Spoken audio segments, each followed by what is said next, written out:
आज देश की सबसे बड़ी अदालत ने एक बड़ा फैसला सुनाया।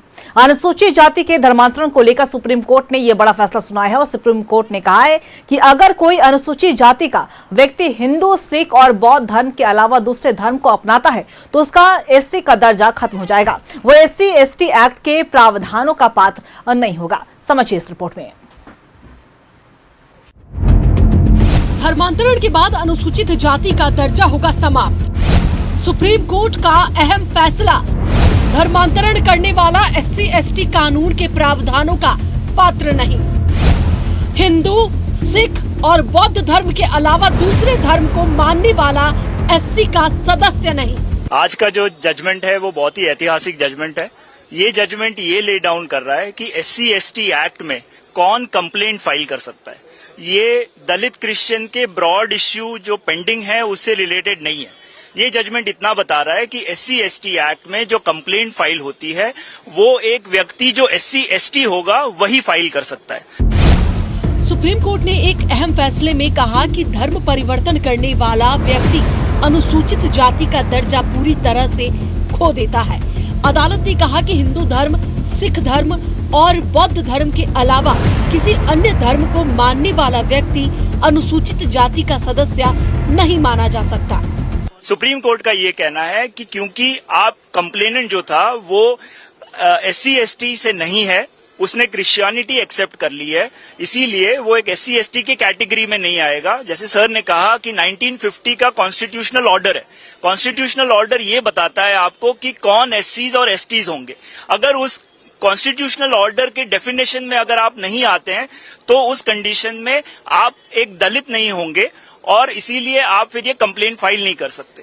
SC/ST prevention of atrocities act के मामले में आज ये जो सर्वोच्च न्यायालय का फैसला आया है, प्रभाव तो इसका जरूर दूरगामी है, परंतु कोई नई बात नहीं है। ये प्रेसिडेंशियल ऑर्डर में ही जो क्लॉज 3 है उसमें स्पष्ट तौर पे ये बार किया हुआ है और उसी बार के तहत माननीय सर्वोच्च न्यायालय ने फिर से अपनी बात दोहराई है कि यदि कोई व्यक्ति जो है वो प्रारंभ में जन्म से भले ही शेड्यूल कास्ट का हो, परंतु वो धर्मांतरित अगर हो गया है तो इन तीनों धर्मों को छोड़ करके यदि ईसाई धर्म अथवा इस्लाम में कन्वर्ट होता है तो उसको शेड्यूल कास्ट के तौर पर मिलने वाली जो है सुविधाएं या SC/ST prevention of atrocities act में जो प्रोटेक्शन है वो उपलब्ध नहीं रहेगी।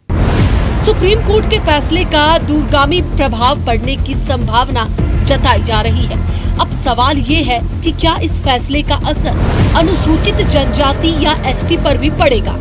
झारखंड हाई कोर्ट के सीनियर अधिवक्ता और पूर्व महाधिवक्ता अजित कुमार ने बताया कि सुप्रीम कोर्ट का यह फैसला SC के लिए है, लेकिन इससे जागरूकता बढ़ेगी तो ST पर भी असर पड़ेगा। तो शेड्यूल ट्राइब्स के मामले में भी धर्मांतरण का प्रभाव नहीं पड़ता है, मैं नहीं कहूँगा, जरूर पड़ता है, परंतु यदि पूजा पाठ की पद्धति सेम रह जाती है, मैरिज या अन्य कस्टम्स जो है वो सेम रह जाते हैं, तो धर्मांतरित होकर के भी व्यक्ति जो है वो शेड्यूल ट्राइब के स्टेटस में ही रहेगा। लेकिन चुनाव के मामलों में आमतौर पे देखा जाता है कि जो रिजर्व सीट इत्यादि होती है वो ले लेते हैं लोग। तो यदि ये कंट्रोवर्सी उठेगी और ये साक्ष्य अगर प्रस्तुत होंगे न्यायालय के सामने में कि धर्मांतरित होकर के कोई जो ट्राइबल है उसने पूजा पाठ की पद्धति बदल ली, उसने मैरिज जो है वो अन्य धर्म के प्रथा के मुताबिक किया, कम्युनिटी में भी वो एक्सेप्टेबिलिटी उसकी नहीं है, तो ऐसी परिस्थिति में शेड्यूल ट्राइब भी जो है वो अपना स्टेटस खोएगा। परंतु शेड्यूल कास्ट के मामले में परिस्थितियां अलग होती हैं, शेड्यूल ट्राइब के मामले में परिस्थितियां अलग होती हैं और इन दोनों परिस्थितियों को मिला करके नहीं देखा जा सकता है। आज जो माननीय सर्वोच्च न्यायालय ने जो निर्णय दिया है वो शेड्यूल कास्ट के मामले में है। सुप्रीम कोर्ट के फैसले का दूरगामी असर पड़ने की संभावना। सुप्रीम कोर्ट के फैसले से लोगों में बढ़ेगी जागरूकता। जागरूकता बढ़ने पर अनुसूचित जनजाति पर भी पड़ सकता है असर। किसी व्यक्ति ने धर्मांतरित होकर के सारे कस्टम्स छोड़ दिए हैं, पूजा पाठ की पद्धति छोड़ दी है, और मैरिज भी यदि वो चर्च में जाके करता है या निकाह कर लेता है अगर इस्लाम में कन्वर्ट हो करके, और सारे वो आदिवासी प्रथाओं को उसने छोड़ दिया है, आदिवासी समाज को उस व्यक्ति ने धर्मांतरित होकर के छोड़ा है, तो उसकी भी परिस्थिति यही होगी जो वास्तव में शेड्यूल कास्ट के मामले में न्यायालय ने कहा है। परंतु प्रेसिडेंशियल ऑर्डर दोनों मामले में अलग है। शेड्यूल कास्ट के संबंध में जो प्रेसिडेंशियल ऑर्डर है उसमें क्लॉज 3 स्पष्ट तौर पे कहता है कि जैसे ही व्यक्ति धर्मांतरित होता है, इन तीनों धर्मों को छोड़ करके हिंदुइज्म, बुद्धिज्म या सिखिज्म, तो जैसे ही वो धर्मांतरित होता है उसका स्टेटस चला जाता है। ये बात शेड्यूल ट्राइब्स के मामले में नहीं होती है। शेड्यूल ट्राइब्स के मामले में यदि ऐसी परिस्थितियां खड़ी होंगी और कोई विरोधी या कोई व्यक्ति साक्ष्य प्रस्तुत करेगा न्यायालय के सामने में, तो जरूर संबंधित जो धर्मांतरित व्यक्ति है उसको आरक्षण का लाभ नहीं मिलेगा। धर्मांतरण करने वाला कोई अनुसूचित जाति का व्यक्ति SC/ST एक्ट के तहत कोई मामला दर्ज नहीं करा सकता है। धर्मांतरण के साथ ही अनुसूचित जाति का दर्जा खत्म हो जाएगा। न्यूज़ 11 भारत के लिए रांची से दीपक उराव के साथ ब्यूरो रिपोर्ट। उधर बीजेपी ने सुप्रीम कोर्ट के फैसले का स्वागत किया है, वहीं कांग्रेस ने कहा है कि सुप्रीम कोर्ट के इस फैसले का दूरगामी असर भी पड़ेगा। प्रलोभन देकर धर्मांतरण कराने वालों और धर्मांतरण के पश्चात भी SC समुदाय के विशेष प्रावधानों का फायदा उठाने वालों के खिलाफ माननीय सुप्रीम कोर्ट का एक सराहनीय डिसीजन सामने आया। निश्चित तौर पर अब कोई भी व्यक्ति हिंदू, बौद्ध अथवा जैन संप्रदाय और धर्म के अलावा किसी भी अन्य धर्म की सदस्यता ग्रहण करता है, मुस्लिम और क्रिश्चियन बनता है, तो निश्चित तौर पर वो SC समुदाय के विशेष प्रावधानों का फायदा नहीं उठा पाएगा। ये निश्चित तौर पर माननीय सुप्रीम कोर्ट के द्वारा लिया गया एक महत्वपूर्ण पहल है इस देश की सांस्कृतिक एकता और विविधता को बचाए रखने के लिए। देखिए, सुप्रीम कोर्ट ने जो यह फैसला दिया है उसका एक दूरगामी प्रभाव पड़ेगा राष्ट्रीय स्तर पर, और चूंकि सुप्रीम कोर्ट के फैसलों पर कुछ टिप्पणी नहीं की जा सकती, काफ़ी मंथन के बाद, काफ़ी चीज़ों को देखने के बाद उन्होंने यह फैसला दिया होगा। 2 सदस्यीय बेंच ने यह फैसला दिया है।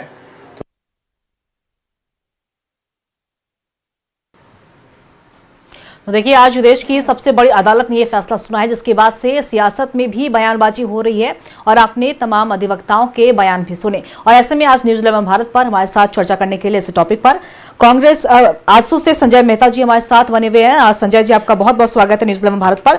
बीजेपी से प्रतुल शाहदेव जी हमारे साथ बने हुए। प्रतुल जी, आपका बहुत बहुत स्वागत है न्यूज़ 11 भारत पर। और हमारे साथ अधिवक्ता योगेंद्र प्रसाद जी हैं, आपका भी बहुत बहुत स्वागत है योगेंद्र जी।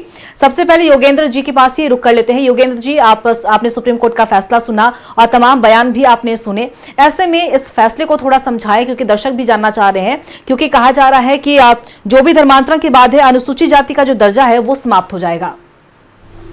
चूँकि माननीय सर्वोच्च न्यायालय का यह फैसला है और ये भारतीय नागरिकों का दायित्व है कि उसे माने, लेकिन यहाँ तक भारतीय संविधान में जो प्रदत्त जो मौलिक अधिकार हैं, आपको धार्मिक स्वतंत्रता का जो अधिकार है भारतीय संविधान के अनुच्छेद 25 में, और उसको मैनेज करने का भी जो अधिकार प्रदत्त हैं आपको भारतीय संविधान के अनुच्छेद 26 में।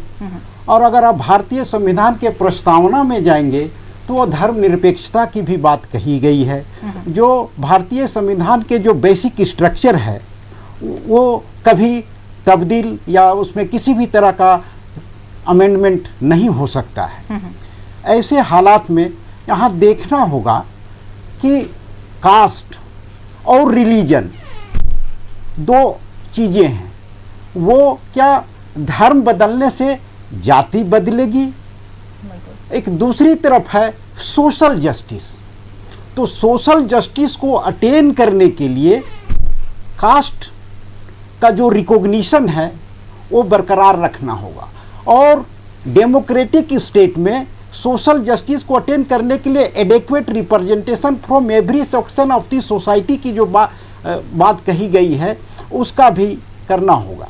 तो ऐसे, लेकिन चूंकि ये माननीय सर्वोच्च न्यायालय का फैसला है और जो प्रेसिडेंशियल ऑर्डर है उसके खंड 3 में यह स्पष्ट कहा गया है, इसलिए जो न्यायालय का फैसला है वो एक सजग नागरिक होने के नाते उसका मानना हमारा दायित्व है। बिल्कुल योगेंद्र जी, और साफ तौर पर सुप्रीम कोर्ट का फैसले का कहीं ना कहीं राजनीतिक दलों ने स्वागत भी किया है और हमारे साथ बीजेपी से प्रतुल शाहदेव जी हैं। प्रतुल जी, देखिए बीजेपी यानी कि आप लोगों ने स्वागत जरूर इस फैसले का किया है और आपने योगेंद्र जी को भी उन्होंने बारीकी से समझाया है, क्या कुछ इस फैसले को किस तरीके से आप लोग देख रहे हैं? देखिए, सबसे पहले माफ कीजिएगा अंकिता, सबसे पहले मैं अपने विद्वान अधिवक्ता को करेक्ट कर देता हूँ। प्रियम्बल ये नहीं कहता है धर्मनिरपेक्ष, पंथ निरपेक्ष होता है, और पंथ निरपेक्ष और धर्मनिरपेक्ष में बहुत अंतर होता है। अब मैं आज के इस मुद्दे पे आता हूँ कि जो सर्वोच्च न्यायालय का निर्णय आज का आया है, ये तो पहले से संविधान में और प्रेसिडेंशियल ऑर्डर्स में प्रदत्त शक्तियाँ थी, उसी को सर्वोच्च न्यायालय ने इंटरप्रेट किया है। इसमें कोई सर्वोच्च न्यायालय ने नई चीज़ नहीं की है। और अनुसूचित जाति का दर्जा धर्म आधारित नहीं है, बल्कि सामाजिक भेदभाव के आधार पर किया गया है। ये सर्वोच्च न्यायालय की टिप्पणी थी। देखिए, पूरा जजमेंट हमने नहीं देखा, जो आप लोगों ने अपने चैनल में दिखाया, अलग अलग मीडिया सर्कल्स में दिखाया गया, उसके आधार पर मैं बोल रहा हूँ। देखिए, और 1900 संविधान को अगर देखेंगे तो अनुच्छेद जो 341 है उसमें सुप्रीम कोर्ट, माफ कीजिएगा, उसमें शेड्यूल कास्ट के जो आरक्षण का प्रावधान तय होता है। और 1950 का प्रेसिडेंशियल ऑर्डर को आप देखेंगे तो वो स्पष्ट करता है कि एससी का दर्जा सिर्फ हिंदू के लिए है। और बाद में इसमें जोड़ा गया 1956 के प्रेसिडेंशियल ऑर्डर में, उसमें जोड़ा गया सिखों को, और 1990 के प्रेसिडेंशियल ऑर्डर में बौद्धों को जोड़ा गया। तो जो 1950 से 1956 और 1990 के बीच का अंतराल था, इसमें हिंदू, सिख और बौद्धों को जोड़ने का काम किया गया। तो ये तो इसमें स्पष्ट है साहब, आप जैसे ही धर्म को बदलते हैं, और सच में एक बड़ी बहस की तो शुरुआत होनी भी चाहिए, क्योंकि अब जिस तरीके के धर्म बदलने के बाद चीज़ें हो जाती हैं, पूजा पद्धति से लेकर तमाम चीज़, मैं वरीय अधिवक्ता, पूर्व महाधिवक्ता को सुन रहा था, अजीत कुमार जी को, बहुत स्पष्ट तरीके से कहा, मैं भी पूर्णतः उनकी बातों से सहमत हूँ। इस केस का बैकग्राउंड देखिए, एक पादरी थे आनंद करके, उन्होंने एक SC/ST का केस किया था, आंध्र प्रदेश की बात है, SC/ST एट्रोसिटी एक्ट का। तो आंध्र प्रदेश हाईकोर्ट ने कहा कि आपने धर्म बदल लिया, SC से आप चले गए, अब आप क्रिश्चियन हो गए। SC मतलब अब आप उस समय हिंदू थे, उसके बाद क्रिश्चियन हो गए, तो आप पे SC/ST प्रोटेक्शन एक्ट लागू नहीं होगा। इसको सर्वोच्च न्यायालय में चैलेंज किया गया। सर्वोच्च न्यायालय ने आंध्र प्रदेश के जजमेंट को सही ठहराया और कहा कि सिर्फ एक कास्ट सर्टिफिकेट, मैं पढ़ के सुनाता हूँ उसके 2 lines, मियर possession of a caste certificate does not restore SC status after conversion. ये माननीय सर्वोच्च न्यायालय की आज की टिप्पणी है। सिर्फ एक कास्ट सर्टिफिकेट होने से आपका SC ये हो जाए स्टेटस, ये बिल्कुल नहीं है। Such issues must be decided under relevant laws. तो इन्होंने साफ कहा कि जिस समय वो केस किया उन्होंने, वो क्रिश्चियन थे और उनका जो SC स्टेटस था वो उन्होंने खो दिया था। देखिए, ये बहुत बड़ी बहस की इससे शुरुआत हो सकती है। इसमें कोई डाउट नहीं है। अगर कोई व्यक्ति धर्म बदलता है तो वो उसी सामाजिक संरचना में नहीं रहता, इसलिए SC दर्जा कायम रखना तर्कसंगत नहीं है। और डबल बेनिफिट भी होता है अंकिता जी। अगर मान लीजिए कोई SC है हिंदू में और वो कन्वर्ट कर जाता है इस्लाम में, तो फिर तो वो माइनॉरिटी का भी स्टेटस ले लेता है। सबसे हास्यास्पद बात है कि कांग्रेस के लोग, कुछ नेताओं के मैंने बयान देखे, वो विरोध कर रहे हैं जजमेंट का। देखिए, सुप्रीम कोर्ट ने फेयर क्रिटिसिज्म ऑफ जजमेंट को कहीं बैन नहीं किया है। जज की इंटेग्रिटी पे आप प्रश्न नहीं कर सकते, पर fair criticism of judgement on purely legal points को सुप्रीम कोर्ट ने वैध माना है। तो उस पर अगर वो करते तो ये बात ही साहब, इस्लाम में और कुरान में तो जाति का ये कहीं जिक्र ही नहीं है। तो सुप्रीम कोर्ट, माफ कीजिएगा, तो शेड्यूल का स्टेटस कैसे हो जाएगा अगर वो मुसलमान में या किसी क्रिश्चियन में कन्वर्ट करते? बाइबल में भी जाति आधारित व्यवस्था का जिक्र नहीं है। तो ये कहीं ना कहीं एक बड़े बहस को जन्म देता है। और हमारा मानना है कि सर्वोच्च न्यायालय के इस निर्णय का आने वाले समय में और भी ज़्यादा अध्ययन होगा। कुछ क्षेत्रीय पार्टियां ज़रूर इस मुद्दे पे ये राजनीति कर रही हैं, ये आरक्षण का दायरा बढ़ाकर ये SC आरक्षण का भी दायरा बढ़ाना चाहते हैं। देखिए, सर्वोच्च न्यायालय ने सिर्फ SC ST एक्ट में ये निर्णय दिया है, लेकिन इसके दूरगामी परिणाम है, क्योंकि उनका कहना कि वो व्यक्ति SC स्टेटस उसी समय लूज कर जाता है जब वो बौद्ध या सिख के या हिंदू धर्म के अलावा किसी दूसरे धर्म में जाता है। यानी वो SC स्टेटस लूज कर जाता है, वो SC सीटों पर भी वो आरक्षण का क्लेम नहीं कर सकता, रिजर्वेशन का। वो नौकरियों में वो SC सीटों से भी नहीं लड़ सकता। तो मैंने कहा ना, इस पर बहुत बड़ी बहस की आवश्यकता है, ये बहस होगी भी। और एक मैं चलते चलते आपको याद दिला दूं कि ये भी सही बात है साहब कि एक बार देश में इस पर भी चर्चा हुई थी कि जो ST हैं, अगर वो धर्म बदल लेते हैं, वो जैसे अपना वो क्रिश्चियनिटी में चले जाते हैं, तो उनके साथ क्या होगा। बाबा कार्तिक उरांव, कांग्रेस जिनका नाम जपती है, श्रद्धेय नेता थे, 1967 में प्राइवेट मेंबर्स बिल लेकर आए थे अंकिता जी, और कहा था कि जो लोग धर्म बदल लेंगे वो उनको आरक्षण की सुविधा से बाहर करना चाहिए। कांग्रेस के सांसद थे, उस समय इस बिल को भेज दिया गया सेलेक्ट कमेटी में। सेलेक्ट कमेटी ने भी वही अनुशंसा दी 1969 में कि बाबा कार्तिक उरांव का प्राइवेट बिल सही है, इस पर चर्चा होनी चाहिए। 1970 में जब ये बिल पार्लियामेंट में पेश किया गया, 245 सांसदों के पत्र के बाद, इंदिरा गांधी जी पेश नहीं करना चाह रही थी। उस समय नॉर्थ ईस्ट के 2-3 चीफ मिनिस्टर्स आकर कैंप कर गए, और उस समय इंदिरा गांधी जी की तत्कालीन कांग्रेस पार्टी ने व्हिप जारी किया कि इस बिल के विरोध में, कार्तिक उरांव जी के विरोध में, ये कन्वर्जन के विरोध में, मतलब जो इनको बेनिफिट इनसे छीना जाएगा, कन्वर्ट करने पे ये आपको वोट करना है। बाद में हो हल्ला हंगामा में इस बिल को पार्लियामेंट में टेबल करके ठंडे बस्ते में डाल दिया गया। तो ये सच में एक बहुत बड़ा मुद्दा है, और सही में पूजा पद्धति बदल जाती है। मैं क्रिश्चियंस की बात करूं, बैप्टिज्म कहाँ होता है साहब? अगर आप यहाँ सरना स्थल पे चले जाएं, और कहाँ क्रिश्चियनिटी में जन्म के समय क्या होता है, वेटिकन उनके लिए प्रमुख जो होता है, श्रद्धा का द्वार होता है। उसके अलावा मरने के बाद जो उनको दफनाने की जो पद्धति होती है, पादरी आते हैं, और जो हमारे सरना भाई बहन हैं उनकी अलग स्थिति होती है। तो ये एक व्यापक बहस का मुद्दा है। मुझे लगता है सर्वोच्च न्यायालय के इस निर्णय का अध्ययन करना चाहिए, लेकिन ये तो कहीं ना कहीं जो हिंदू, सिख और बौद्ध हैं, उनको तो उनका अधिकार मिल ही रहा है साहब इस पे। और जो कांग्रेस पार्टी ने लंबे समय तक बुद्धिस्टों को नहीं दिया था, बाबा अंबेडकर संविधान निर्माता, उन्होंने भी बौद्ध धर्म स्वीकार कर लिया था, उनको भी इन्होंने एक लंबे समय 1990 तक SC के अगर दायरे से कहे तो बाहर करके रखा था। ये तो उस समय हमारी समर्थन वाली विश्वनाथ प्रताप सिंह की सरकार थी, जो बीजेपी के समर्थन से चली थी, जो हम लोगों ने बुद्धिस्टों को भी इसमें रिस्टोर किया था। तो लंबी बहस का मुद्दा है, लेकिन प्रथम दृष्टया ये स्वागत योग्य निर्णय है। चलिए, बिल्कुल अध्ययन करने की तो जरूरत है, और आने वाले समय में इस लेकर जागरूकता भी बढ़ेगी। प्रतुल जी, आपने जो बातें कही, संजय जी का रुख कर लेते हैं। संजय जी, आपने प्रतुल जी को भी सुना और योगेंद्र जी को भी सुना, और सुप्रीम कोर्ट का आपने फैसला भी देखा होगा, और इसमें तमाम बातों का जिक्र किया गया। आप लोग इस फैसले को किस तरीके से देख रहे हैं? देखिए, सबसे पहले तो इस बात को हम लोगों को ध्यान में रखना चाहिए कि कोर्ट जो भी फैसला सुनाती है वो संविधान के मूल भावना के अनुरूप सुनाती है, और जो इस देश के अंदर जो कानून मौजूद हैं या फिर जो संवैधानिक व्यवस्था है उसके तहत ही फैसला देती है। इस फैसले को अगर हम लोग देखते हैं तो आप गौर करेंगे कि जो एक संवैधानिक आदेश पारित हुआ 1950 में, और जिसमें ये बात कहा गया कि चाहे वो बौद्ध हो, चाहे वो सिख हो, चाहे वो हिंदू हो, ये 3 जाति के लोग ही SC कैटेगरी का लाभ ले सकते हैं।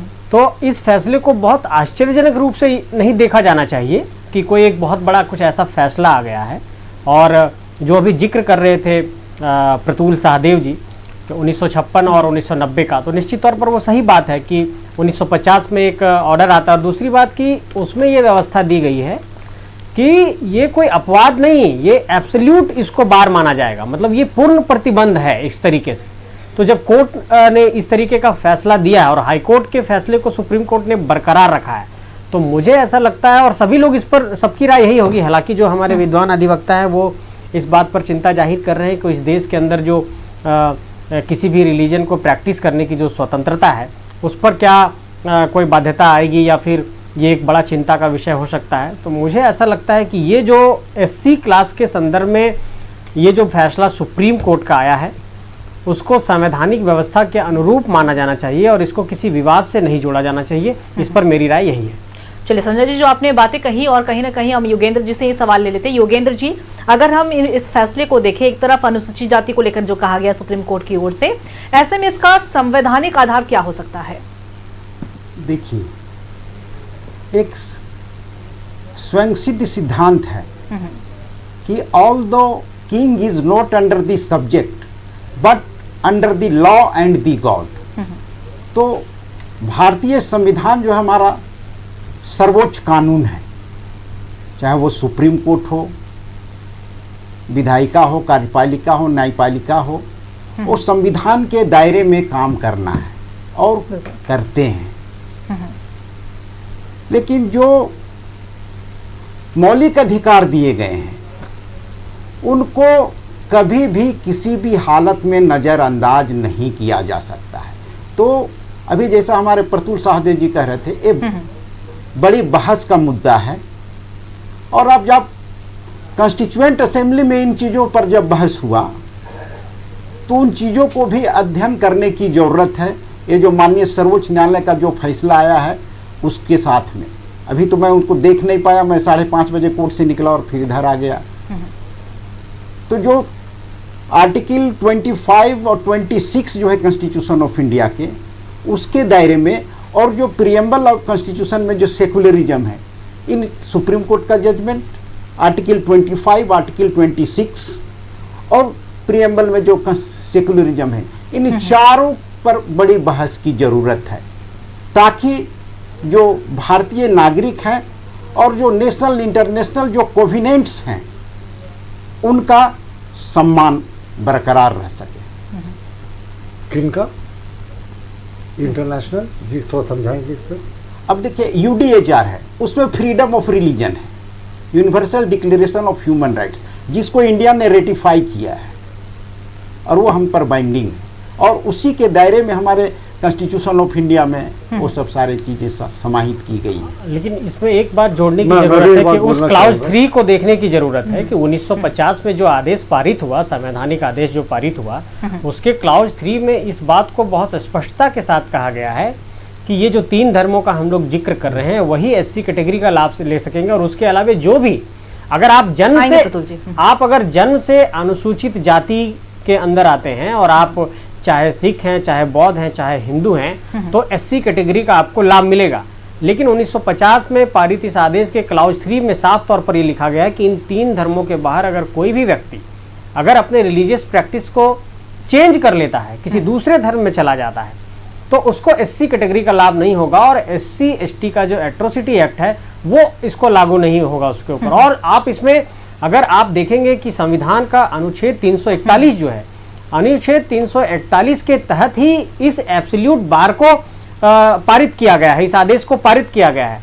तो फिर से इस बात को देखने की जरूरत है कि इस जब आदेश को हम लोग अगर संवैधानिक पृष्ठभूमि पर उसकी कसौटी पर अगर कसते हैं तो ये बिल्कुल सही प्रतीत होता है। ये ऐसा दिखाई पड़ता है कि ये बिल्कुल बहुत ही ट्रांसपेरेंट और लीगली और संवैधानिक पृष्ठभूमि पर यह फैसला सही है सुप्रीम कोर्ट का, इसको हम लोग गलत नहीं कह सकते हैं। और जब फिर 1956 में और 1990 में संशोधित करके 2 और धर्मों को जोड़ा गया, सिख और बौद्ध को, तो ये पूरी तरीके से स्पष्ट हो जाता है कि इसको फिर से वन लाइनर में बताता हूं। 1950 में इस देश के अंदर एक ऑर्डर पास होता है, संवैधानिक आदेश पास होता है। उस आदेश में यह कहा जाता है उसके क्लाउज 3 में कि हिंदू, सिख और बौद्ध ये 3 धर्म के जो लोग रहेंगे वो ही SC कैटेगरी का लाभ ले सकते हैं। सो 2 धर्मों को बाद में जोड़ा गया, इसी क्लाउज को संशोधित करते हुए 1950 के इस आदेश को संशोधित करते हुए 1956 में और 1990 में संशोधित करते हुए 2 धर्मों को और जोड़ा गया, सिख और बौद्ध को।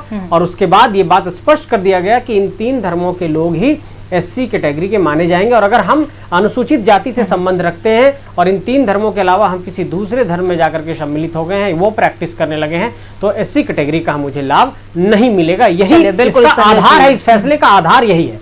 चलिए प्रतुल जी क्या बोल रहे हैं आप? देखिए, कॉन्स्टिट्यूशन को इंटरप्रेट करने की शक्तियां सर्वोच्च न्यायालय में, अगर 2 एक्ट एक दूसरे पे सुपरसीड कर रहे हैं तो अक्सर सर्वोच्च न्यायालय जो होता है इस मामले पे अपना इंटरप्रिटेशन देता है। और जो आर्टिकल मुझे लगता है 341 जो है यहाँ सब चीज़ पर ओवरराइड करता है, क्योंकि SC की सूची उसी में है और प्रेसिडेंशियल ऑर्डर है साहब, 1950 से है। इसको कभी किसी ने चैलेंज नहीं किया, 1956 में हुआ, 1990 में हुआ। तो ये एब्सोल्यूट मुझे लगता है इसमें कोई किंतु परंतु की आवश्यकता नहीं है। प्रियम्बल में संरक्षण भी प्रदान, मुझे बोलने दे संजय, आपने अपना समय में बोला। मैं कह रहा हूं कि ऐसे प्रावधान भी रखे गए हैं संविधान में कि जहां अमेंडमेंट हो जाता है लेकिन अमेंडमेंट की प्रक्रिया का पालन नहीं होता। दूरगामी सोच रखी थी। आर्टिकल 3 नए राज्यों का गठन, उसमें कॉन्स्टिट्यूशन का अमेंडमेंट हो रहा होता है अंकिता जी, लेकिन अमेंडमेंट के प्रावधान लागू नहीं होते क्योंकि उस समय भाषाई आधार पर राज्यों का गठन हुआ था और संविधान निर्माताओं ने थोड़ी इसमें गुंजाइश रखी थी कि इसमें अगर अमेंडमेंट हो तो सिंपल मेजोरिटी से अमेंडमेंट होगा। ये अपने आप में हमारे संविधान की खूबसूरती, अमेंडमेंट विदाउट 2/3 मेजोरिटी। तो इसी तरीके से मुझे लगता है कि ये प्रियम्बल जो होता है एक वो लेखा खींचता है। हम लोगों ने तो सोशलिस्ट वर्ड को भी 1970 के दशक में इंदिरा गांधी जी के समय में जोड़ दिया था। क्या पूरे तरीके से सोशलिज्म है? पार्लियामेंट का जो प्रियम्बल होता है वो एक बेसिक आपको नॉलेज देता है। मुझे लगता है आर्टिकल 341 बहुत इंपॉर्टेंट है, जो एससी कैटेगरी से जो दूसरे धर्मों में चले जाते हैं। और कौन कौन धर्म बचते हैं साहब? पारसी तो बहुत ही कम है, 0.001% है। मुसलमान बच जाते हैं मेजर धर्म में और क्रिश्चियन बच जाते हैं। मैं फिर से रिपीट कर रहा हूं, ना तो बाइबल में कास्ट बेस्ड सिस्टम का जिक्र है, ना कुरान में कास्ट बेस्ड सिस्टम का जिक्र है। फिर ये कांग्रेसियों को क्यों इतनी मिर्ची लग रही है साहब?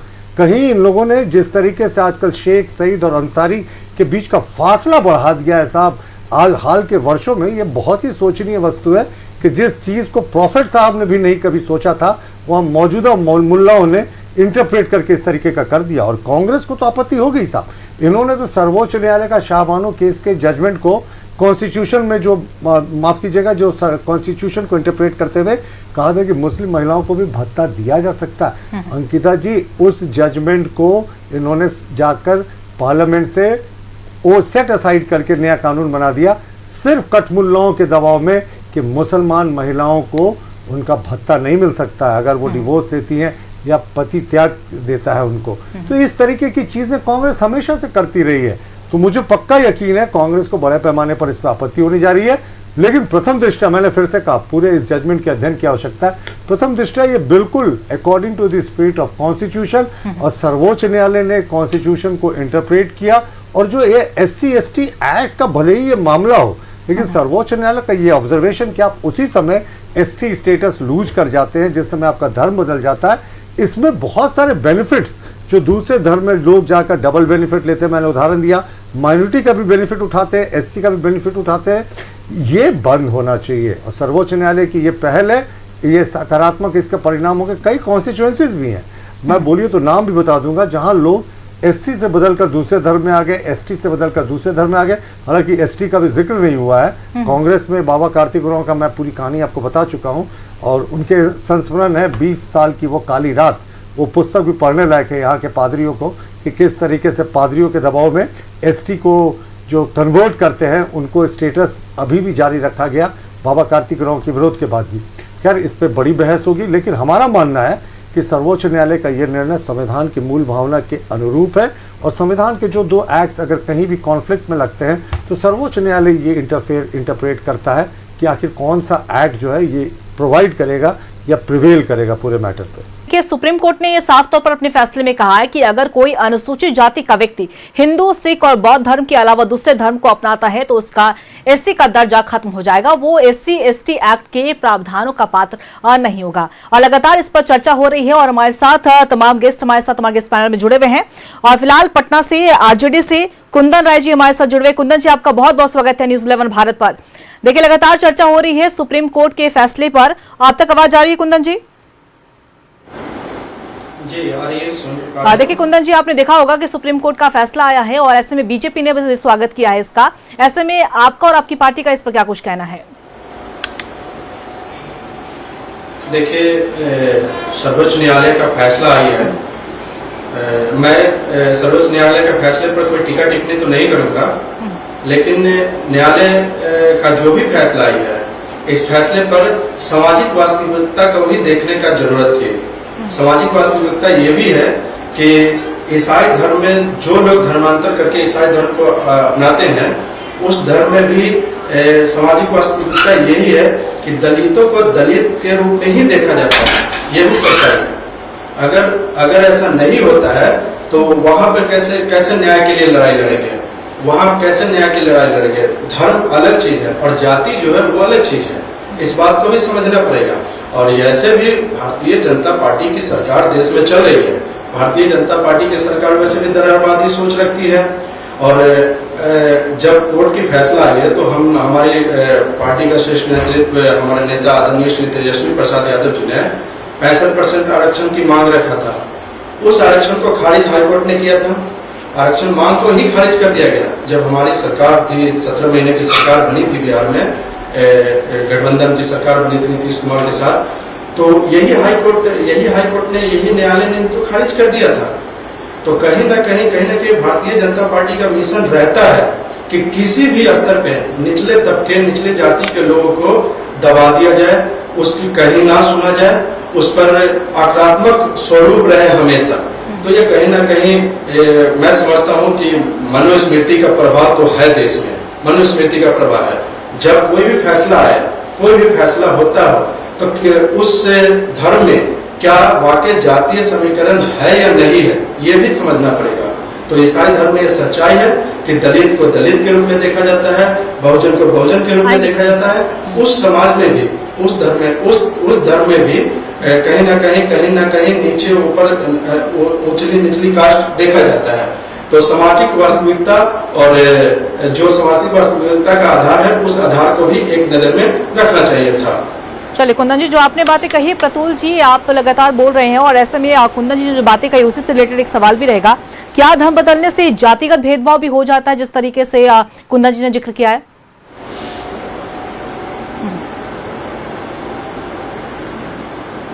अगर वो बिना भय, लोभ, लालच, अंधविश्वास के, अब झारखंड में क्या होता है, बड़े पैमाने पर एकदम गरीब आदिवासियों के इलाके में जहाँ मलेरिया, कॉलेरा जैसी बीमारियां बहुत होती थी, लोग को बुखार होता था, तो वहां पर कुछ पादरी जाते थे, मैं कुछ कह रहा हूँ, जाते थे, क्रोसिन के पानी को पिला देते थे अंकिता जी, और कहते थे प्रभु यीशु का पानी, इसको पियो ठीक हो जाओगे, और वो लोग ठीक हो जाते थे। और बेचारे इतने गरीब और कम पढ़े लिखे थे कि वो लोग धर्म भी बदल लेते थे। तो ये धर्मांतरण अगर भय, लालच, अंधविश्वास, डराए बिना हो रहा है, तो इसमें किसी को आपत्ति नहीं है। लेकिन जब स्टेटस आप लूज कर रहे हैं, मैं तो फिर से राजद के प्रवक्ता को सुन रहा था, वो सुप्रीम कोर्ट ने fair criticism of judgement allow किया, लेकिन मनुस्मृति की ये बात कहाँ से आ गई? इसमें मनुस्मृति क्या सुप्रीम कोर्ट के जो जजेस पे ये इस तरीके की टिप्पणी से परहेज करना चाहिए। आपने कहा इसके क्या दुर्गामी परिणाम होंगे? इसके बहुत दुर्गामी परिणाम होंगे। देखिए, पहला तो परिणाम होगा कि जो जॉब्स में रिजर्वेशन है, जो प्रमोशन में रिजर्वेशन है, उस पर एक बड़ा प्रश्न लग जाएगा। स्कॉलरशिप जो होती है एससी को, जो धर्म बदल लिया जिन्होंने, उस पर बड़ा प्रश्न लग गया। और संभवतः मैं श्योर नहीं हूँ अंकिता, पर आर्टिकल 14 और 25 के इंटरप्रिटेशन पे ये सुप्रीम कोर्ट ने ज़रूर चर्चाएं की होंगी, तब इस तरीके का आर्टिकल 341 के एवज में ये जजमेंट आया है। तो आर्टिकल 14 और 25 का हवाला देते हुए संभवतः ये बड़े कॉन्स्टिट्यूशनल बेंच में भी जा सकता है। लेकिन एज ऑफ नाउ ये सुप्रीम कोर्ट का आदेश तो लॉ ऑफ लैंड बन गया, तो इसको हम लोगों को स्वागत करना चाहिए। बाद में क्या होता है ये दूसरी बात है, पर हर चीज़ में ये लोग कहने वाले लोग हैं, तो ये सिर्फ बोलने की बात है। आपको ये बताना चाहिए कि कांग्रेस की तो ब्रूट मेजॉरिटीज़ की सरकार लगातार लंबे समय तक थी। भाई बुद्धिस्ट, जिससे बाबा साहब अम्बेडकर भी जिससे बुद्धिस्ट बन गए थे, उनको 1990 में जाकर हमारे समर्थन वाली विश्वनाथ प्रताप सिंह जी की सरकार ने क्यों उनको दर्जा दिया कि जो एससी से कन्वर्ट हो जाएंगे, बुद्धिस्ट बनेंगे, उनको भी मिलेगा। 1990 तक तो कांग्रेस ने इस पर कुछ नहीं किया था। तो प्रश्न तो बहुत सारे हैं, बहस भी इस पर जरूर शुरू होगी, लेकिन हमें लगता है बहस होती है सार्थक चीज़ों के लिए, तो सार्थकता से इन चीज़ों को देखना चाहिए। चलिए बिल्कुल। प्रतुल जी, संजय जी क्या कह रहे हैं?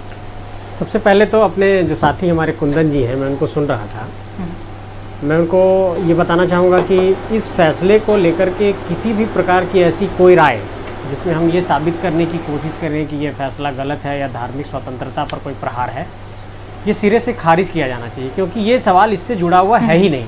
पहली बात तो ये समझने की ज़रूरत है कि जो आर्टिकल 341 है उसमें राष्ट्रपति को ये अधिकार प्रदत्त है कि इस देश के अंदर कौन एससी कम्युनिटी में शामिल होगा वो राष्ट्रपति तय करेंगे, चाहे कौन बाहर होगा।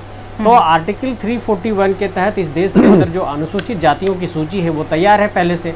अब उन अनुसूचित जातियों के लिए जो व्यवस्था बनाई गई 341 में, उसके आधार पर ही वो क्लाउज 3 में जो 1950 में आदेश पारित हुआ, उसके क्लाउज 3 में ये पूरी तरीके से स्पष्ट तरीके से लिखा हुआ है, और ये लिखा हुआ है कि ये एक एब्सोल्यूट बार है, मतलब कि ये कोई अपवाद ये नहीं है, ये पूर्ण प्रतिबंध का एक तरीके से कह सकते हैं कि उसमें व्यवस्था की गई है। और साफ तौर पर उसमें लिखा हुआ है कि हिंदू, सिख और बौद्ध की जो व्यवस्था 1956 और 90 में जो तय हुई, तो इस तरीके से कोई भी एक इंटरप्रिटेशन करके अपने व्यक्तिगत विचारों को थोपना कि सुप्रीम कोर्ट का फैसला इस तरीके से गलत साबित हो सकता है या फिर धार्मिक स्वतंत्रता पर प्रहार करेगा।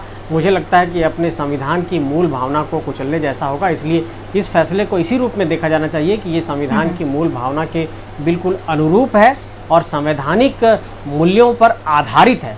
बिल्कुल ये असंवैधानिक कोई फैसला नहीं है। हाँ, इस बात पर बहस छिड़ सकती है कि इसके आगे क्या दूरगामी प्रभाव होंगे और क्या भविष्य में हो सकता है। तो ये चर्चाएं हो सकती हैं, एक डिबेट हो सकता है, एक डिस्कोर्स हो सकता है, एक विमर्श हो सकता है, लेकिन फिलहाल ये फैसला संवैधानिक मूल्यों के अनुरूप है, इसको स्वीकार करना पड़ेगा। चलिए, बिल्कुल। और देखिए, हमारे साथ अधिवक्ता योगेंद्र जी भी हैं। योगेंद्र जी, जिस तरीके से आप लगातार राजनीतिक दलों के बयान भी सुन रहे हैं, ऐसे में अगर हम बात करें तो पहले जिस फैसले को चुनौती देते हुए अगर कहा गया था, आंध्र प्रदेश का ये पूरा मामला था और उसी सुप्रीम कोर्ट ने उसी फैसले को बरकरार रखा, तो ऐसे में SC/ST एक्ट के तहत जो सुरक्षा खत्म होने से क्या कोई कानूनी सुरक्षा पर भी इसका असर पड़ सकता है? देखिए, एक मैंने कहा स्वयं सिद्ध सिद्धांत जिसे गोल्डन लीगल मैक्सिम है, Salus populi est suprema lex, meaning thereby safety and welfare of the people is supreme law. तो ऐसे हालात में अगर आप देखेंगे तो reservation and religion and social justice,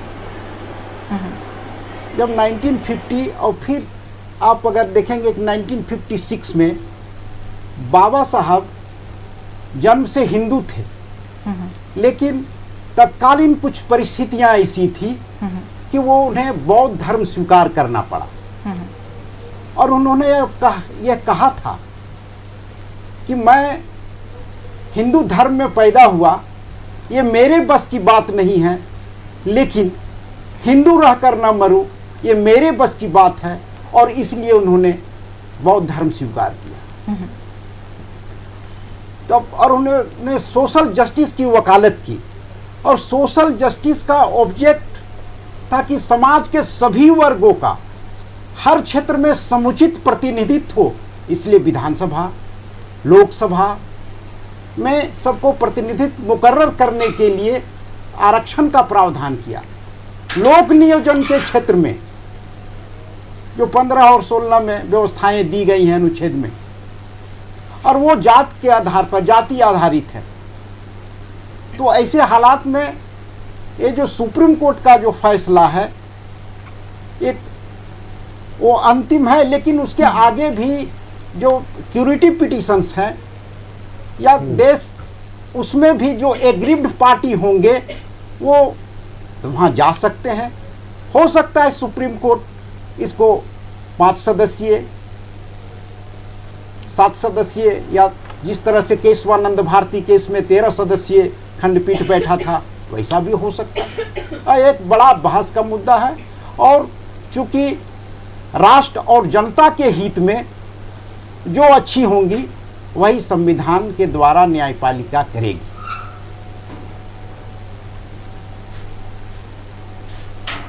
और योगेंद्र जी ने जो बातें कही है, प्रतुल जी आप लगातार उन्हें सुन रहे हैं, क्या कहेंगे इस पर?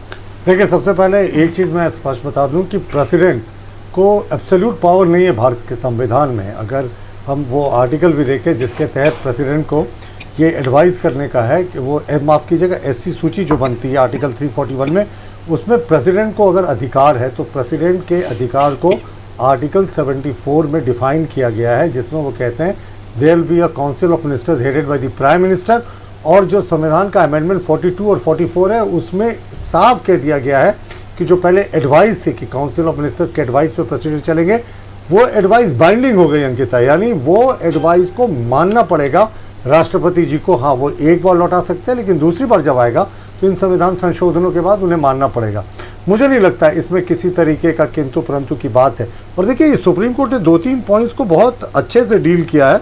मैं वो जजमेंट की पंक्तियों को आपको सुनाता हूँ जिसमें ये स्पष्ट किया गया है कि किस तरीके की चीज़ें होंगी।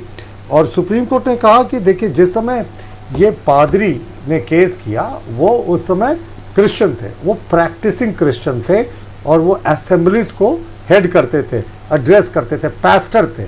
और उन्होंने स्पष्ट किया कि जिस समय केस करने के समय उन्होंने अपना धर्म बदल लिया था, तो जो संविधान के प्रावधान है वो सारे चीज़ों उनके ऊपर लागू नहीं होंगी, उनको बेनिफिट नहीं मिलेगा। इससे स्पष्ट क्या आदेश होगा साहब सुप्रीम कोर्ट का?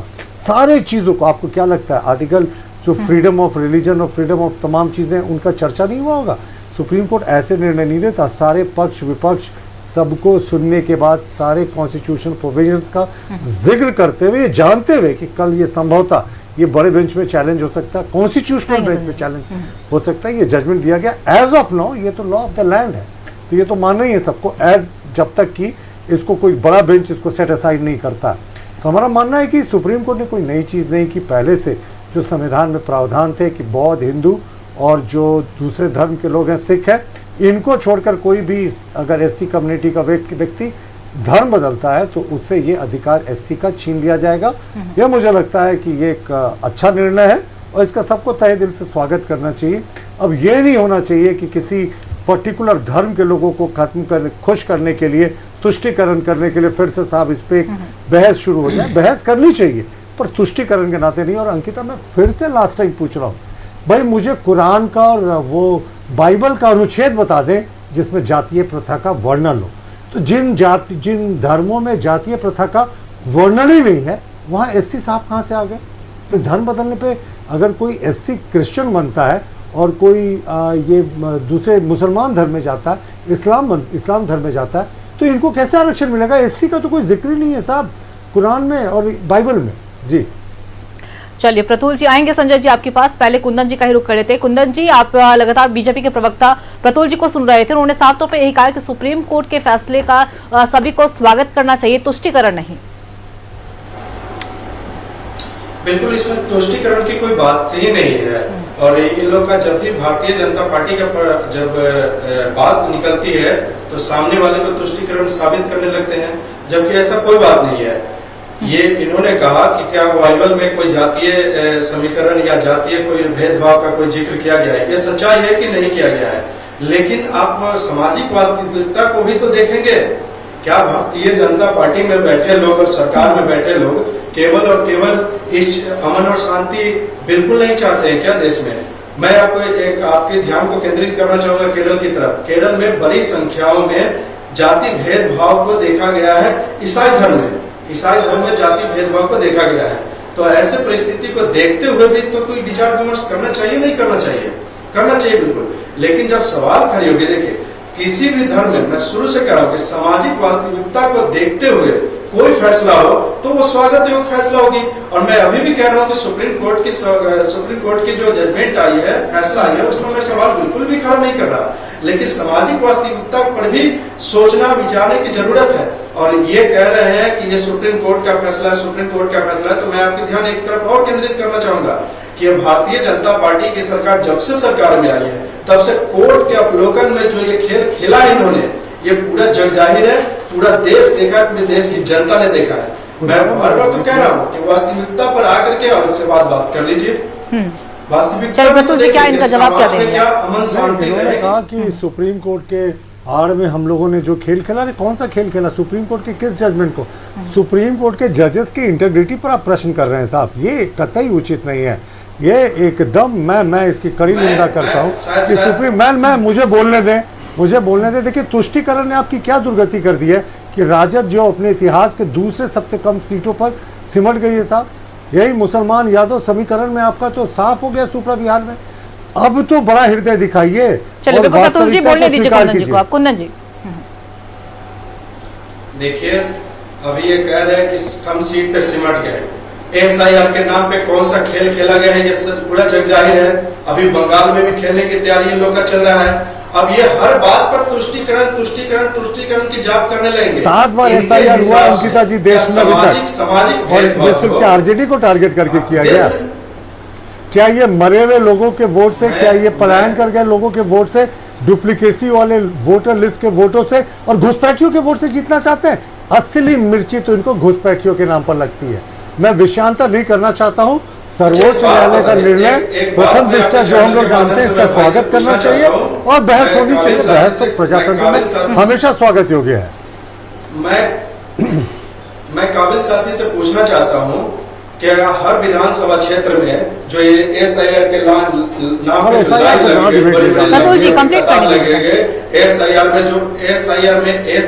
जो आत्महत्या किया गया, एसआईआर से नाम हटा हुआ, आपके चैनल पे आके लोग बोल रहे थे, न्यूज 11 के भारत पे आकर के बोला करते थे कि मैं जिंदा हूँ, मैं यही हूँ। और उसके बावजूद भी मेरा नाम काटा जा रहा था, नाम कट गया है। उसके बाद जाकर के ये कह रहे हैं कि एसआईआर में कौन सा, इनका घुसपैठी जो होता है, जिस राज्य में चुनाव होता है उसी राज्य में इनका घुसपैठी होते हैं। बिहार से कितना निकाल के लाए घुसपैठी है, बिहार के चुनाव खत्म हो गया, अभी तक कितना ये बोल रहे थे कि कितना सारा घुसपैठी घुस गया, इनसे 2000 घुसपैठी नहीं निकली है। अगर निकली है तो दिखा दे न्यूज 11 भारत के चैनल पे। अभी का भी बंगाल में अभी घुसपैठी निकाले, चुनाव जिस राज्य में होता है ना भारतीय जनता पार्टी के लोग, वहां से घुसपैठी निकाले जाती है। और अगर घुसपैठी भारत के अंदर घुसा है तो किस रास्ते से घुसा है भाई? 2014 की सरकार, तो 2014 से लेकर के अभी एनडीए की सरकार है प्रदेश में, आपका बीएसएफ है, आपकी आर्मी है, इसका मतलब आपका कमजोर क्या सिस्टम है? घुसपैठी घुस कहां से रहा है? सवाल ये भी तो उठ रहा है। ये घुसपैठी हर मन से चिल्लाते हैं, हर चैनल पे आके चिल्लाने लगते हैं, तो इनका घुसपैठी घुस कैसे रहा है? घुसता है तो हर राज्य से, बिहार से आपने कितना निकाल कर दिया घुसपैठी को? आपने नाम जितना काटा है एसआईआर में वोटरों का, उसमें से कितना घुसपैठी था आप साबित कर दीजिए, उसका डाटा जारी कर दीजिए, कितना निकाला आपने? 2000 में नहीं निकाला गया है। अब ये बंगाल से निकालने चले हैं। बस मैं इतना ही कह रहा हूँ कि सामाजिक स्तर पर जो अमन और शांति रहे, ये भारतीय जनता पार्टी को समझ में नहीं आएगी। हो सकता है कि आपके चैनल के माध्यम से देश की जनता देख रही हो, वो समझ रहे होंगे हमारी बात को कि ये दंगाई और दरारवादी सोच रखने वाले लोग जो है, बिहार की जनता इसको समझ पाई क्या? 20-22 सीटों पर चिंता दिया, अब बड़ी बड़ी बातें क्या कर रहे हैं? ये चीज हम समझ रहे हैं, ग्रास रूट से लोगों से कनेक्ट होइए। एक नजर रखा जाए, वंशवादी पार्टियों में आप डेमोक्रेसी की उम्मीद नहीं कर सकते। अगर वंशवादी की बात कर रहे हैं, अब आप अरे कौन से वंशवादी? मुद्दों से नहीं भटकते हैं प्रतुल जी और कुंदन जी। यादव, मीसा यादव, आपके परिवार में कोई बालिग सदस्य है जो किसी न किसी पार्टी के पोस्ट पर या एमएलए एमपी नहीं है? ये वंशवाद होता है। परिवार को प्रतुल जी पहले कंप्लीट करने दीजिए, जवाब दे रहे हैं आप, जवाब दे रहे हैं आपकी बातों का। अंकिता जी, ये पूरे टॉपिक को अपने कन्वीनियंस एसआईआर की तरफ मोड़। चलिए बिल्कुल, देखिए कुंदन जी, हम तो सीधा संजय जी का रुख कर लेते हैं। संजय जी, बहुत देर से आप कुछ बोलना चाह रहे, बोलिए। नहीं, मैं स्पष्ट तौर पर ये कहना चाहता हूँ कि जो संवैधानिक व्यवस्था बनाई गई, इस पर जो संशय लोगों की है, अभी ये विषय बिल्कुल विषयांतर हो रहा था, लेकिन फिर से मैं उस विषय पर आना चाहता हूँ जो सुप्रीम कोर्ट का आज फैसला है। जब आप अपने जड़ों से डिस्कनेक्ट हो जाते हैं, जब आप ये फैसला कर लेते हैं कि हम किसी दूसरे रिलीजन का प्रैक्टिस करेंगे, एक बहस ये हो सकता है कि इस देश के अंदर क्या धर्म छोड़ने से जातिगत जो उसके सामाजिक व्यवस्था थी, क्या वो बदल जाएगा? बिल्कुल बदलेगा। कैसे? कि जब आप दूसरे धर्म में जा रहे हैं प्रैक्टिस करने के लिए, तो आप अपनी रूढ़िवादी परंपराओं से कनेक्ट नहीं हो पाएंगे, आप उससे डिस्कनेक्ट होंगे, आप अपनी जड़ों से दूर होंगे। तो जब आपने ये अपना ही लिया है कि हमारा जो मूल मौलिक व्यवस्था थी, उससे हम जाकर के अब दूसरे घर में रहना पसंद करेंगे, तो निश्चित तौर पर जो सुप्रीम कोर्ट ने ये फैसला सुनाया है, इसका स्वागत किया जाना चाहिए। और इस पहलू पर किसी भी ऐसे बहस को जो ये कहता हो कि संविधान में जो हमको हर रिलीजन को प्रैक्टिस करने की व्यवस्था बनाएगी, उस पर प्रहार होगा, इस बात को समझने की जरूरत है कि दोनों व्यवस्था संविधान के अंदर ही है, और एक मौलिक अधिकार में है तो एक अनुच्छेद 341 में है, एक उसके फिर संवैधानिक आदेश के 1950 के क्लाउज 3 में है। तो सारी व्यवस्था उसी संविधान के अंदर है, और ये व्यवस्था इसलिए बनाई गई कि जो मूल रूप से जो अनुसूचित जाति के लोग जो बातें कही, आएंगे आपके पास। देखिए, हम कुंदन जी से एक सवाल लेना चाहेंगे।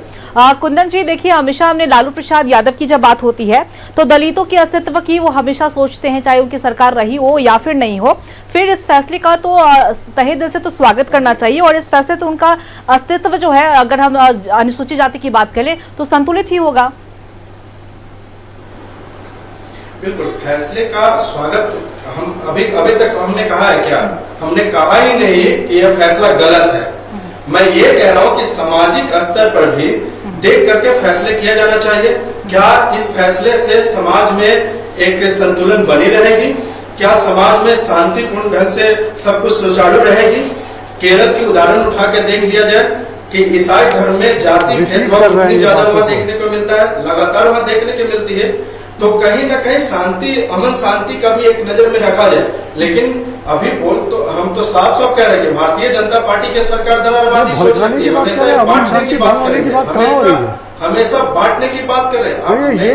चलिए कुंदन जी और प्रतुल जी, आप लोगों को पहले योगेंद्र जी के पास चल रहे थे, हमारे पास अधिवक्ता है वो। योगेंद्र जी, मेरा आपसे एक सवाल भी होगा। अगर आपने पूर्व महाधिवक्ता अजीत कुमार की अगर आपने बात भी सुनी होगी, तो सुप्रीम कोर्ट के फैसले का जिस तरीके से संजय जी भी ने जिक्र किया है कि दूरगामी प्रभाव जो है पड़ने की आशंका जो जताई जा रही है, और उन्होंने साफ तौर पे कहा कि फैसला एसटी के जरूर लिया गया है, लेकिन जब जागरूकता बढ़ेगी तो एसटी पर भी इसका असर पड़ता हुआ देख सकता है। इसे किस तरीके से देख रहे हैं? देखिए, दो आपको सोशियोलॉजी में एक सोशल चेंज, सोशल स्ट्रेटिफिकेशन, ये सब वर्ड्स हैं। अगर सोशल अपलिफ्टमेंट होगा तो जो रिजर्वेशन या अन्य जो बेनिफिट्स जो दिए जाते हैं, वो जैसे ही आप रिलीजन चेंज करते हैं तो उसका सोशल चेंज और सोशल स्ट्रेटिफिकेशन, सामाजिक स्तरीकरण, सामाजिक परिवर्तन से अन्योन्याश्रय संबंध है। और जब सामाजिक उत्थान हो जाएगा तो कुछ सुविधाओं से वो स्वतः वंचित होंगे। जैसे इंदिरा साहनी केस में जो क्रीमी लेयर का जो कंसेप्ट लाया गया, तो यह एक बहुत बड़े बहस और माइक्रोस्कोपिक डिस्कशन की जरूरत है। और जब राजनीतिक दल इसमें शामिल होते हैं बहस में, तो अपने अपने पार्टियों के एजेंडे के अनुरूप वो अपना मंतव्य देते हैं, जबकि राजनीतिक दलों का ये परम कर्तव्य है कि राष्ट्र हित में ही उनका क्रियाकलाप होना चाहिए। और भारतीय समाज ही नहीं, पूरे विश्व में लोगों को अपने न्यायपालिका पर ही विश्वास है। और यदि न्यायपालिका ने ऐसा वर्डिक्ट दिया है तो उसको राजनीतिक चश्मे से न देख करके राष्ट्र हित के चश्मे से देखने की जरूरत। चलिए, बिल्कुल योगेंद्र जी। और सिर्फ एक लाइन, देखो समय समाप्त हो गया है। हमें सिर्फ न्यायपालिका पे नहीं, संविधान के तीनों स्तंभों पर विश्वास है। संविधान सर्वोच्च है साहब, सिर्फ न्यायपालिका पर विश्वास कहना ये मुझे लगता है कतई उचित नहीं। बिल्कुल विश्वास है न्यायपालिका पर लेजिस्लेचर और एग्जीक्यूटिव पर भी उतना ही विश्वास है जी। चलिए, बिल्कुल। प्रतुल जी हमारे साथ बने हुए थे, इन्होंने तमाम बातों का जिक्र किया। हमारे साथ योगेंद्र जी भी थे, अधिवक्ता, उन्होंने तमाम बातों पर जिक्र किया है। और साफ तौर पर कहा जाए कि अनुसूचित जाति को लेकर, जो धर्मांतरण को लेकर सुप्रीम कोर्ट ने जो बड़ा फैसला बताया है, कहीं ना कहीं इसका स्वागत भी किया जा रहा है। लेकिन कई जो पार्टियां हैं वो खुलकर बोलने से भी बच रही है, कई तरह के सामाजिक स्तर से भी देखा जा रहा है इसे। आने वाले समय में तीखी बहस इस पर जरूर होगी। फिलहाल हमारे साथ गेस्ट पैनल में हमारे गेस्ट हमारे साथ बने हुए थे। आप लोगों का बहुत बहुत शुक्रिया हमें समय देने के लिए, तमाम बातों को रखने के लिए। तो साफ तौर पर देखिए, आने वाले समय में ये तीखी बहस हो सकती है, क्योंकि सुप्रीम कोर्ट का आज का सबसे बड़ा ऐतिहासिक फैसला है, जिससे देश भर में सियासी समीकरण को लेकर भी बातें चर्चाएं हो रही है। और आने वाले समय में अब इस पर राजनीतिक स्तर पर क्या बातें होती हैं, ये भी हम आपको बताते रहेंगे। फिलहाल 11 स्पेशल में इतना ही। बने रहेगा खबरों के लिए न्यूज़ 11 भारत के साथ। नमस्कार।